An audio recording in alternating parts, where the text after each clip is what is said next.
While we have strategies and things that we're doing as a system, we also have the manhood development classes that are engaging black boys, that are giving them a sense of who they are, where they've been, and developing their capacity to manage adult relations as well as their peer relations, which we believe that in empowering African American males and giving them a place and a space where they can be in relationship with each other, we also feel that's going to have a direct correlation on them knowing how to manage behavior, them knowing how to manage situations where maybe they see fighting as an option or saying something that would get them kicked out of class. Now they're beginning to own that and feel empowered and have and navigate through a core of skills that they've been able to develop in this class to not see conflict as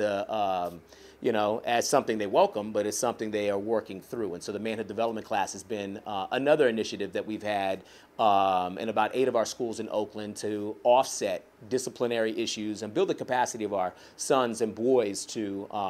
really bring their best self and see other options as it relates to either getting kicked out of class or what have you. The adults that are in service of our children have to be open to, how can we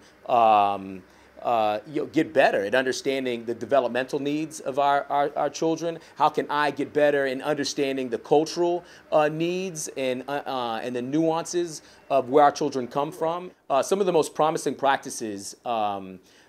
that we as a district are putting forward to address the needs of black boys and decrease suspension rates. I'll kind of speak several-fold. One of which I'll speak back to again is the importance of the manhood development classes. I mean, I think that's something that when it has an immediate impact. You get a positive African-American man from the community that's trained in a socio-emotional curriculum that has a structure in class and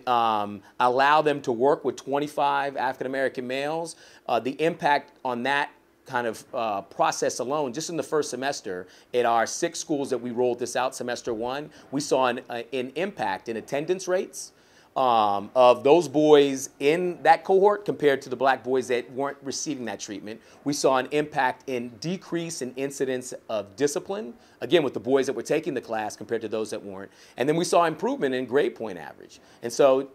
to the degree of which we can create an authentic space for black boys to be okay, not be judged, but also get a better sense of who they are and tether themselves to some values that they can believe, they can hold each other accountable for, that the teacher can hold them accountable for, actually impacts not only their experience in that classroom, but their experience in that entire school day. In order for us to manifest our goals, our dreams, our visions, our outcomes, we cannot do that in isolation of the community. So we know that our strategic plan, our success is tethered to our ability to be in relationship with all community stakeholders. And to that end, we have forged an extraordinary relationship with our health service providers. We know that here we are in a classroom pushing academic rigor and having high academic standards, but if we're not meeting the health needs of our children and our families, then it's very hard for us to meet the academic needs. And so partnerships like with Alameda County Health and Human Services, Children's Hospital, Atlantic Philanthropies, and a host of others really allows us from preschool all the way through 12th grade to begin to develop this holistic emphasis on the healthy development of our children and families.